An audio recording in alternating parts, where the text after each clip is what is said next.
Olá, pessoal. Sejam bem-vindos a mais um Bookcast. Hoje a gente vai mergulhar num universo, digamos, cheio de mistérios e teorias da conspiração, né? E para nos guiar nessa jornada, temos a Vanessa, nossa expert no assunto. Olá, Júlio. Olá a todos. É sempre um prazer estar aqui para desvendar esse mundo tão intrigante. E para não nos perdermos nesse labirinto de informações, vamos lá como guia o livro A Teoria da Conspiração 101, ponto partida de um pesquisador. A autora é a Ava Fels. Uma autora que já chega dando um aviso importante, né? Preparem-se, porque essa leitura tem o potencial de sacudir as suas crenças sobre o mundo.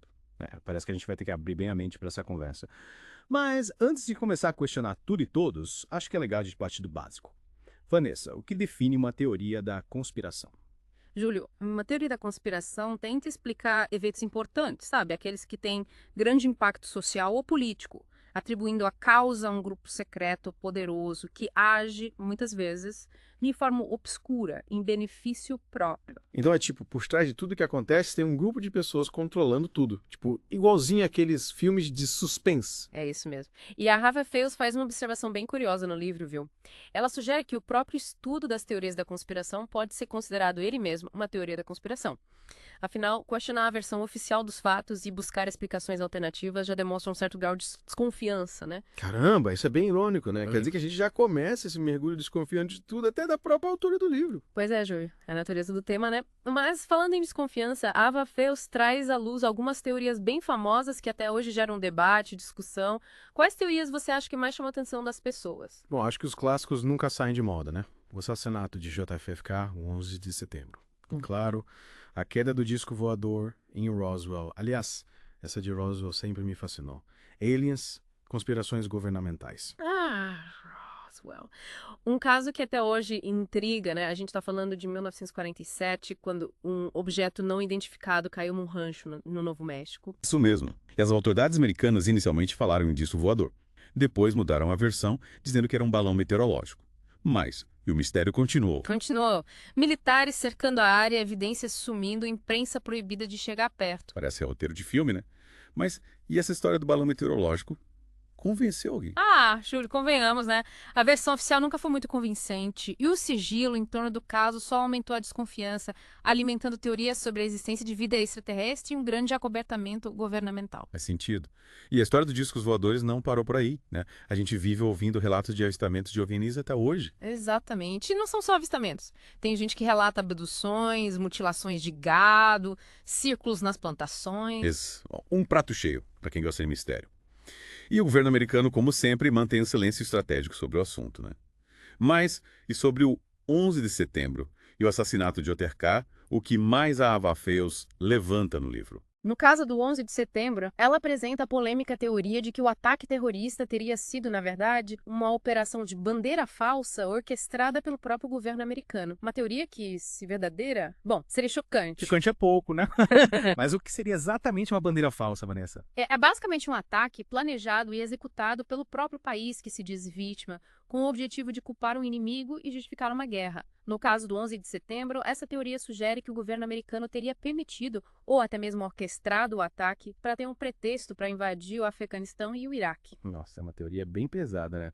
Mas que evidências a Ava Feios apresenta para sustentar essa ideia? Ela destaca alguns pontos que realmente levantam suspeitas. Por exemplo, o colapso do World Trade Center 7, um prédio que não foi atingido por nenhum avião, mas que desabou de forma muito similar às Torres Gêmeas. Outro ponto é a falta de destroços dos aviões nos locais dos ataques.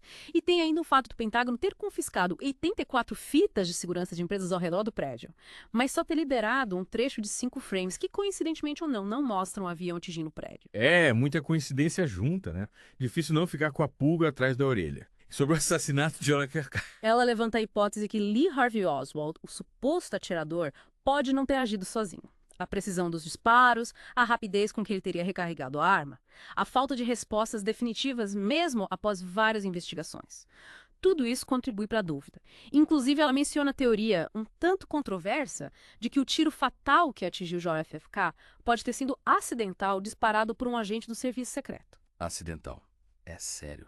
Isso seria um escândalo gigantesco. Imagina só, um erro grotesco com consequências históricas. Mas é uma teoria que ganha força quando analisamos as diversas falhas de segurança presentes naquele dia. Imagina o impacto que teria para o serviço secreto admitir um erro desses, né? Com certeza, seria um baque para a história americana. Mas até agora, a gente tá falando só de teorias, né? A Elva Fells também aborda conspirações que foram comprovadas. E essa parte é ainda mais assustadora, Júlio. Ela dedica um capítulo inteiro a casos como o MKUltra, a Operação Northwoods, o COINTELPRO, experimentos médicos terríveis, como o caso Tuskegee. São casos que mostram que, às vezes, a realidade é mais assustadora que a ficção. Nossa, são tantos nomes e casos. Vamos começar com o Yamiculta. O que era esse projeto, Vanessa? O MKUltra era um programa secreto da CIA. O objetivo: desenvolver técnicas de controle da mente. Eles usavam drogas, tipo LSD, privação de sono, choques elétricos. E sabe-se lá mais o quê? Tudo para tentar controlar o comportamento das pessoas. Parece coisa de filme de ficção científica. Mas isso realmente aconteceu. Aconteceu, Júlio. E os documentos comprovando a existência do programa foram desclassificados pelo próprio governo americano. A parte mais perturbadora é que muitos dos experimentos eram realizados em pessoas sem o seu consentimento. Que horror. E o pior é que a gente nem sabe a extensão dos danos causados por esse programa, né? Exatamente. A Vafeus até questiona se o MKUltra realmente acabou, mesmo com o governo afirmando que ele foi encerrado em 1973. Já arrepiar. E essa Operação Northwoods? Que nome sinistro. O que era? Prepare-se, porque essa é de cair o queixo. A Operação Northwoods era um plano do Pentágono durante a Guerra Fria. E o plano era, nada mais nada menos, que simular ataques terroristas em solo americano. Peraí, simular ataques terroristas. Pra quê? Para culpar Cuba e justificar uma invasão à ilha. O plano era maquiavélico, viu? Ataques a bases militares, explosão de navios, chegaram a pensar em derrubar aviões civis com passageiros a bordo. Até um falso ataque a um navio com refugiados cubanos estava no script. Meu Deus. É inacreditável que alguém tenha sequer cogitado algo tão monstruoso. É de arrepiar, né? Felizmente, o presidente Kennedy rejeitou o plano. Mas, só de terem pensado nisso já é assustador. Totalmente. E esse COINTELPRO? Pelo nome já dá pra imaginar que não era flor que se cheire.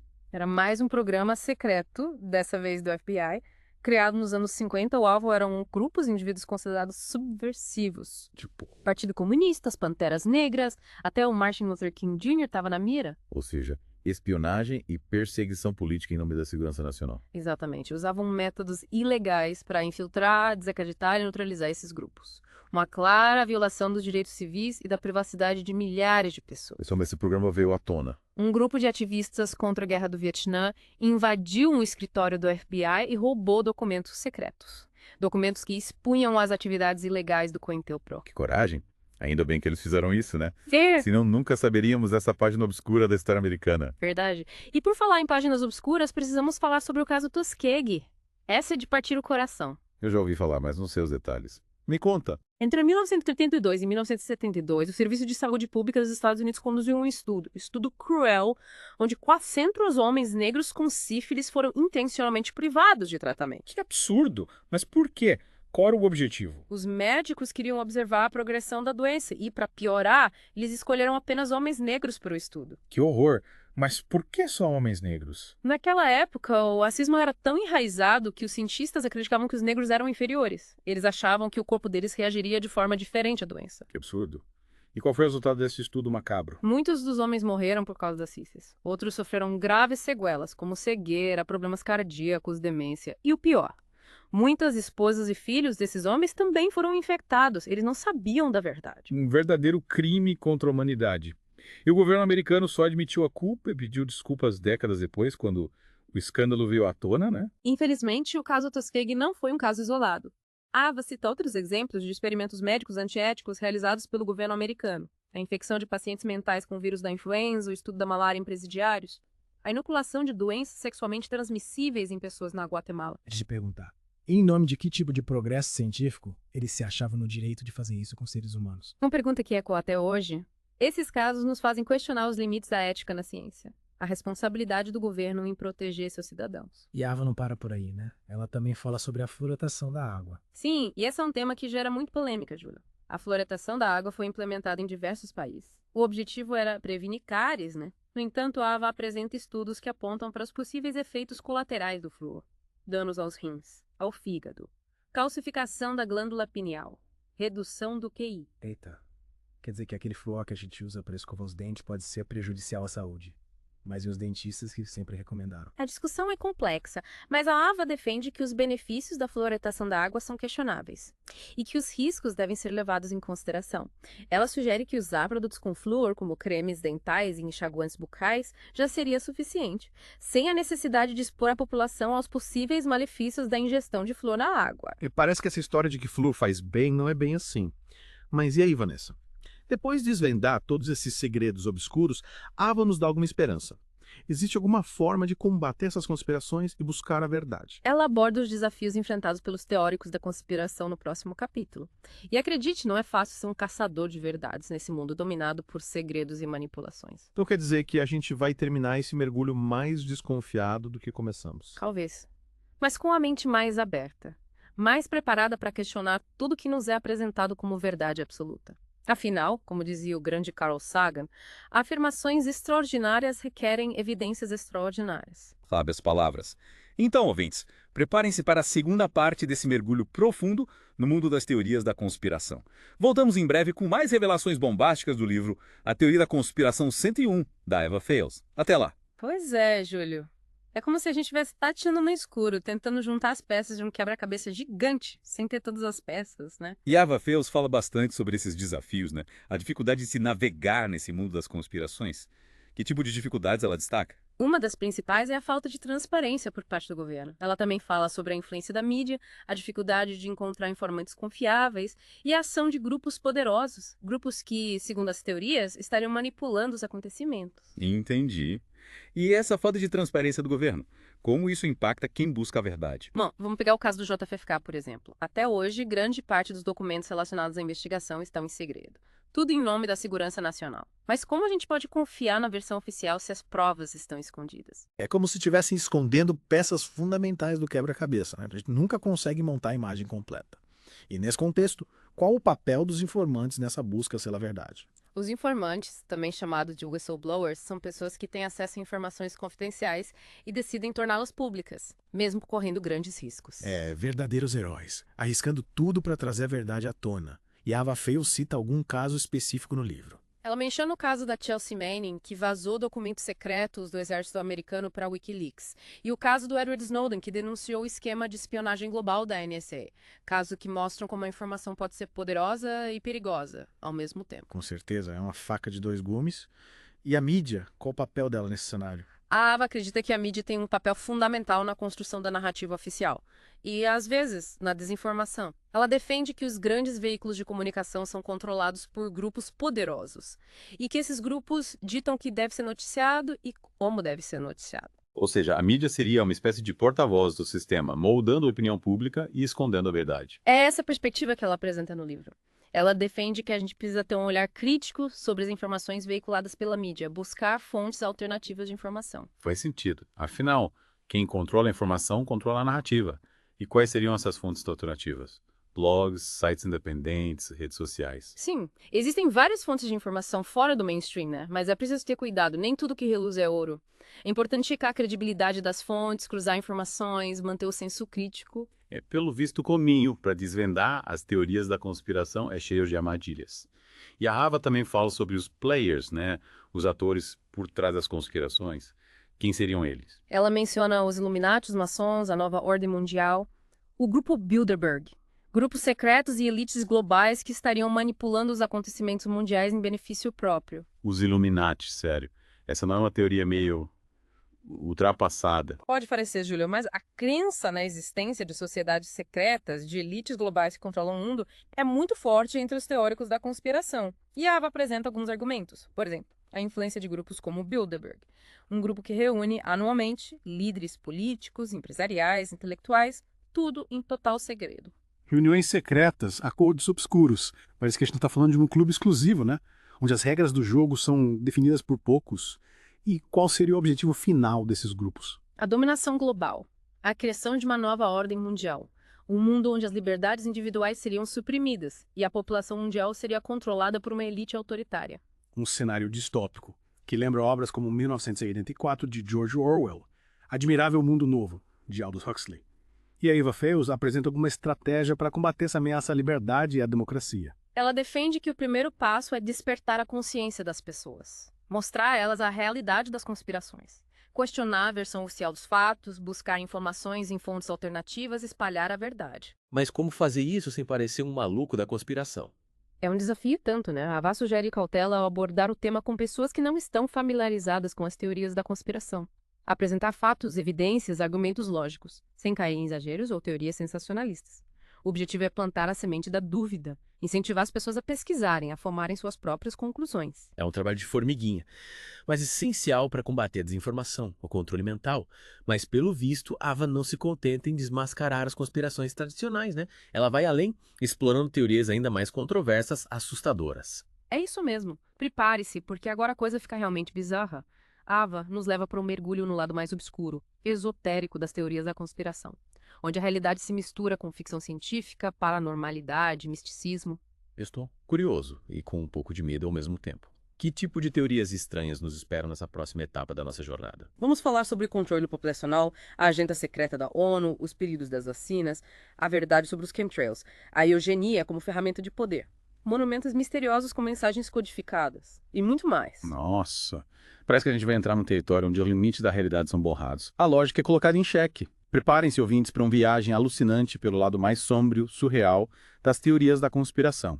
Chegamos então à parte final do nosso mergulho no mundo das teorias da conspiração. E pelo que você adiantou, Vanessa, essa parte promete, hein? Promete, Júlio. Agora a gente vai mergulhar de cabeça em teorias que exploram um plano orquestrado para controlar a população mundial. Controlar, tipo um Big Brother observando tudo e todos, igual nos filmes. É isso aí. E os métodos, segundo as teorias, são bem sinistros, viu? Disseminação de doenças através de vacinas, chemtrails, esterilização em massa, controle de natalidade imposto pelo governo. Nossa, parece uma mistura de 1984, Admirável Mundo Novo, com uma pitada de Matrix, mas a Ava Feios dá algum embasamento para essas teorias. Apresenta alguma evidência. Ela cita declarações de figuras influentes como Bill Gates e o Ted Turner, que defenderam a necessidade de controlar o crescimento populacional.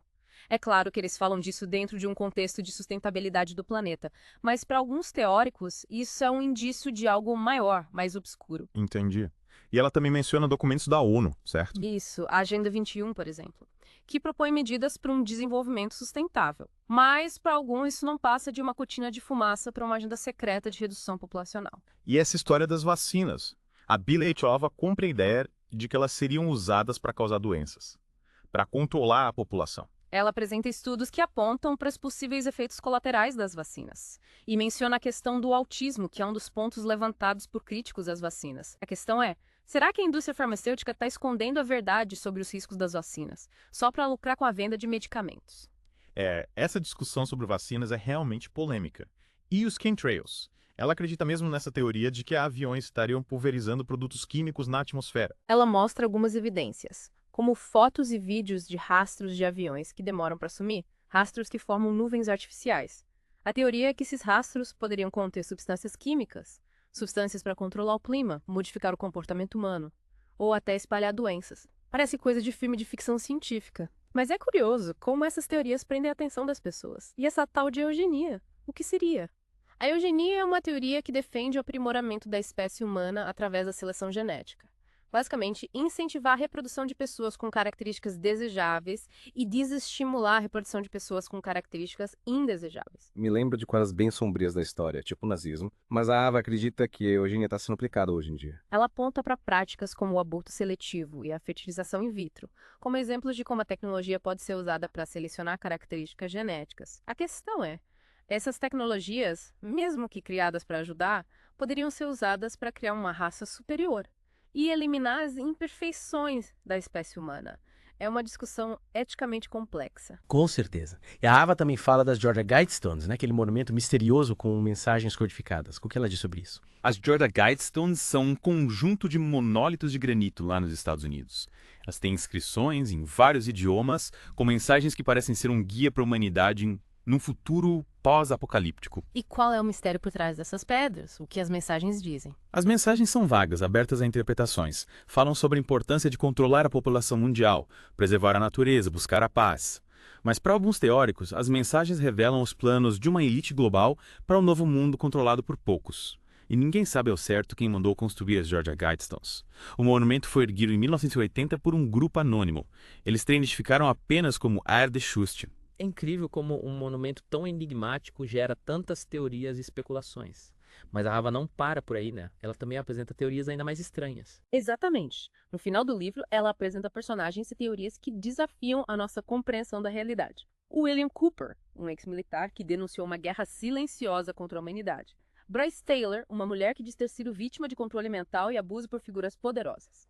O Ted Gunderson, um ex-agente do FBI que acreditava em conspirações bizarras. E, claro, não podia faltar a teoria da farsa do pouso na Lua. Nossa, parece que entramos de vez no reino da ficção científica e do paranormal.